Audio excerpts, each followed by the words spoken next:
بسم اللہ الرحمن الرحیم۔ السلام علیکم۔ ابھی تک جو ہم نے طویل تمہید بیان کی ہے پچھلے ویڈیوز میں، اب ہم اس مقام پر آگے ہیں جہاں سے ہم روحانیت کے عملی پہلو کی طرف چل پڑیں۔ یہ تمہید طویل تو تھی مگر ضروری بھی تھی۔ آج کی اس ویڈیو میں ہم تھوڑا سا اپنے پچھلے سب اسباق کو دہرائیں گے بھی، لیکن اس کے ساتھ مثبت قوتوں کو حاصل کرنے کے لیے ہمیں کیا کرنا پڑے گا اس کا ہم کچھ تذکرہ کریں گے۔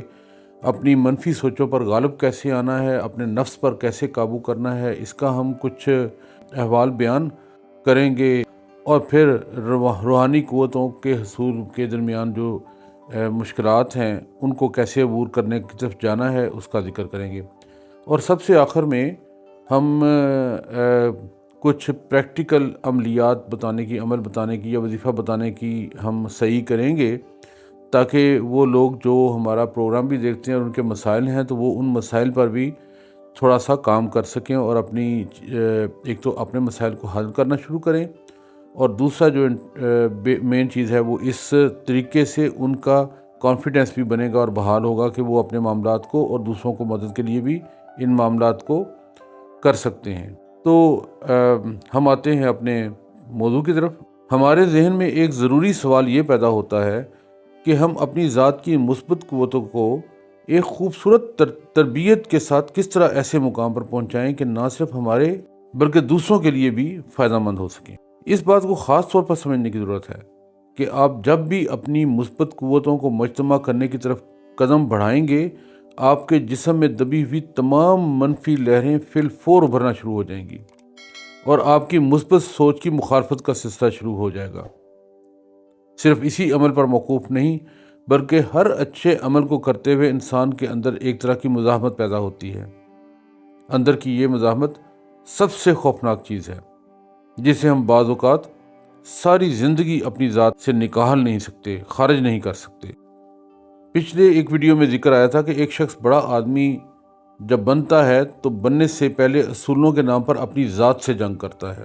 دنیا کو فتح کرنے سے پہلے بندے کو خود اپنے آپ کو فتح کرنا ہوتا ہے، اپنی کمزوریوں پر قابو پانا ہوتا ہے۔ وہ اپنی زندگی کے تمام معاملات مقرر کردہ وقت پر سر انجام دیتا ہے، اور اسے دیکھ کر لوگ اپنی گھڑیاں تک درست کرتے ہیں۔ اس شخص کے اندر بھی منفی لہر یا منفی سوچ پیدا ہوتی ہے جو اسے کہتی ہے کہ کیا کر رہے ہو، صبح کا وقت ہے، آرام کرو، اور منفی لہر کے زیر اثر اس کا بھی دل چاہتا ہے کہ وہ سویا رہے، مگر وہ دوسرے ہی لمحے اپنی مثبت قوت کے سہارے اٹھ کھڑا ہوتا ہے۔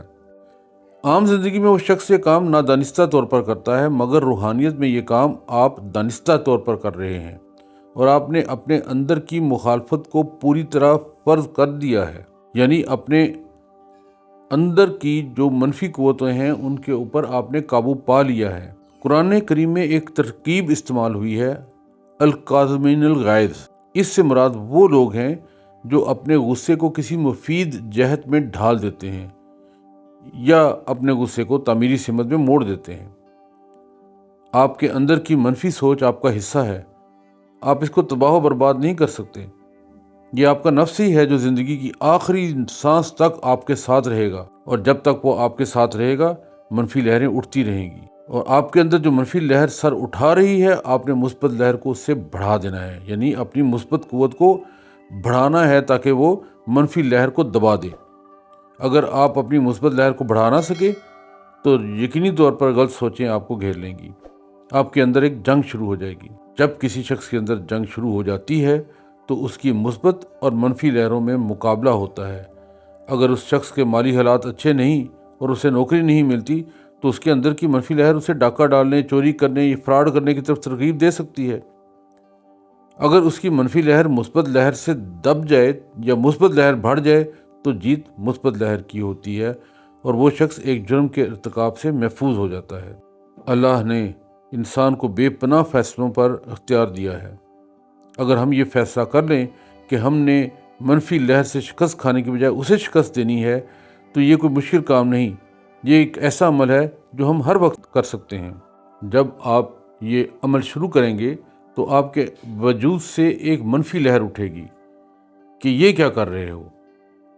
آپ نے اس لمحے سجیشن سے کام لینا ہے۔ آپ اس منفی لہر سے کہیں کہ اے منفی لہر، میں جانتا ہوں کہ تو میرے وجود سے ابھری ہے، لیکن میں تجھ سے قائل نہیں ہوں گا، لہٰذا تو میرے راستے سے ہٹ جا۔ میں نے جو فیصلہ کیا ہے اس پر عمل کر کے رہوں گا۔ آپ پوری قوت سے 2-3 بار دہرائیں تو منفی لہر آپ کا راستہ چھوڑ دے گی۔ یہاں ایک اور بھی چیز ہے جس کو ہم شمار کر سکتے ہیں یا اکاؤنٹ فار کر سکتے ہیں، اور وہ چیز یہ ہے کہ ہم اس وقت جس وقت کوئی منفی لہر اٹھے تو ہمیں یہ فیصلہ کرنا ہے کہ ہم کس کے ساتھ ہیں، ہم حق سچ کے ساتھ ہیں یا شیطانی قوت کے ساتھ ہیں۔ اگر ہم حق سچ کے ساتھ ہیں، کیونکہ ہمارے اندر کی مثبت چیز ہمیں بتائے گی کہ ہم اللہ تعالیٰ کو اور اللہ تعالیٰ کی مہربانیوں کو بھول نہیں سکتے اور اس کی طاقت کے سامنے ہم کھڑے نہیں ہو سکتے، ہم نے اس کے ساتھ چلنا ہے، تو آپ منفی لہر پر قابو پا لیں گے۔ اپنے راستے کے اس پتھر کو ہٹا کر، یہ پہلا پتھر ہے جو آئے گا کہ آپ کے اندر سے منفی سوچیں آپ کو روکیں گی، آپ آگے قدم بڑھائیں۔ اور اس بات کو یاد رکھیں کہ مسلمان کی حیثیت سے آپ کو جو سب سے بڑا فائدہ حاصل ہے وہ نماز فجر کا ہے، جو آپ پر فرض کی گئی ہے۔ ساری دنیا جانتی ہے کہ صبح کے وقت زندگی ایک چکر پورا کرتی ہے۔ یہ وقت وہ وقت ہے جب ہر چیز نئے سرے سے بیدار ہوتی ہے، نئی زندگی پاتی ہے۔ اس وقت اگر آپ نماز کے لیے کھڑے ہو جائیں تو یہ آپ کی منفی لہر کے لیے پہلی شکست ہوگی۔ اس کے دیگر فوائد بھی ہیں جن سے سب لوگ واقف ہیں، جن کی تفصیل میں جانے کی ضرورت نہیں ہے۔ ایک بات دہراتا ہوں کہ روحانی قوتوں کا حصول کچھ اتنا مشکل نہیں جتنا کہ چرچا کیا جاتا ہے، مگر صرف کتابیں یا روحانی مضامین پڑھ لینے سے ان قوتوں کا حصول ممکن نہیں ہو جاتا۔ وقت کی قربانی دینا پڑتی ہے۔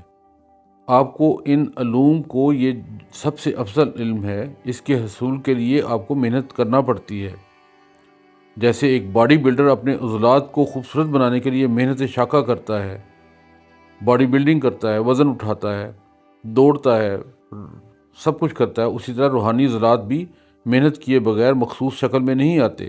میں جو کچھ کہتا ہوں یا کہہ رہا ہوں یہ آپ کو ہزاروں کتابوں سے مستغنی کر دے گا اور ایک ایسا کورس سامنے رکھ دے گا جو آزمائش کردہ ہے۔ لہذا اب یہ آپ پر منحصر ہے کہ آپ اس سے مستفید ہوتے ہیں یا نہیں۔ میرے پچھلی ویڈیوز میں سے ایک دفعہ پھر گزر جائیں، ایک دفعہ پھر ان کو سنیں، بلکہ اکثر ان کو دہراتے رہیے تاکہ وہ ہدایات جو ان میں لکھی گئی ہیں آپ کو ازبر یاد ہو جائیں۔ وہ بہت بنیادی چیز ہیں، کیونکہ گر کی باتیں یاد کرتے کرتے ہی یاد ہوتی ہیں۔ میں نے پچھلی ویڈیوز میں کہا تھا کہ روحانیت کی فضاؤں میں قدم رکھنے کے لیے سب سے پہلا عمل یہی ہے کہ دن بھر باوضو رہنے کی کوشش کریں۔ وہ اس طرح کہ صبح سے ظہر تک باوضو رہیں۔ پیشاب آئے تو اسے بلا سبب روکنا صحت کے لیے اچھا نہیں ہے، اس لیے فارغ ہوں اور پھر وضو کر لیں۔ اس طرح آپ کے لیے نماز کی راہ خود بخود ہموار ہو جائے گی۔ یہ پہلا قدم یہ بھی ہے کہ آپ وضو میں رہیں، کیونکہ نماز پڑھنے میں یہی بات سب سے زیادہ آڑے آتی ہے کہ ہمیں وضو کرنا پڑتا ہے۔ وضو ہو تو یہ فریضہ ادا کرنا کوئی مشکل نہیں۔ تو یہ تو تھا آج کا سبق۔ اللہ تعالی ہم سب کا حامی و ناصر ہو۔ اللہ حافظ۔